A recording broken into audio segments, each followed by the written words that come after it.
Hast du das gehört? Was? Da ist irgendjemand. Bist du 100%ig sicher? Ja. Achtung, Charlie hat jemanden gehört. Seid vorsichtig. Ich weiss nicht, was dem Herr Rang noch alles in den Sinn kann kommen. Ja. Clara, wir schleichen jetzt von vorne ans Hütli. Ende! Rücken an Rücken, Schritt für Schritt, sind sie der Hauswand entlang geschlichen. Plötzlich hat Charlie wieder gestoppt und hat gehört. Da ist das Geräusch wieder.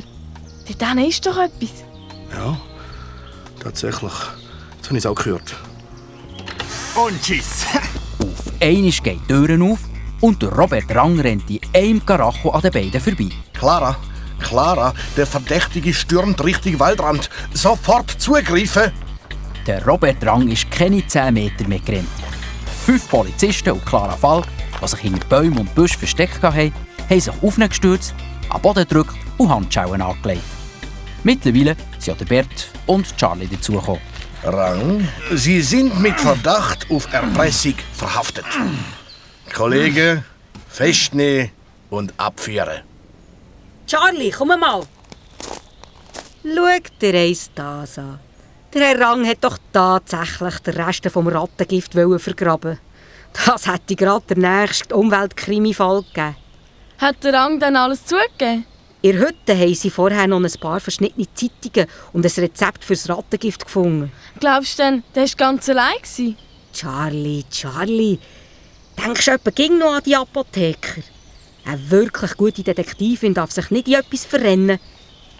Alle Beweise deuten auf den Herrn Rang. Sein Liefergebiet, sein Lieferwagen, sein Gift und seine Zeitungen. Nichts, absolut nichts deutet auf den Apotheker Bernd Bürger.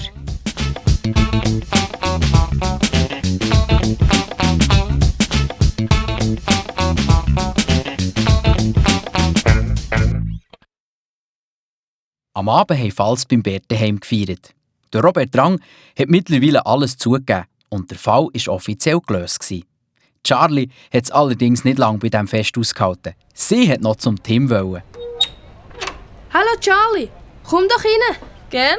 Charlie, danke vielmals, dass jetzt der Mörder vom Tarzan endlich bestraft wird. Schon gut, Tim. Komm mal mit, ich will dir jemanden vorstellen.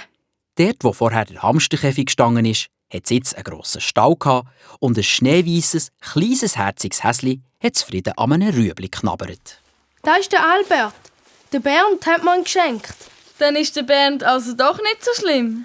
Nein, er findet nur nachtaktive Tiere doof. Und Dackel. Aber umbringen würden sie wegen dem nie. Sonst kommen wir so mit Tieren zu tun über. Da kannst du aber Gift drauf nehmen.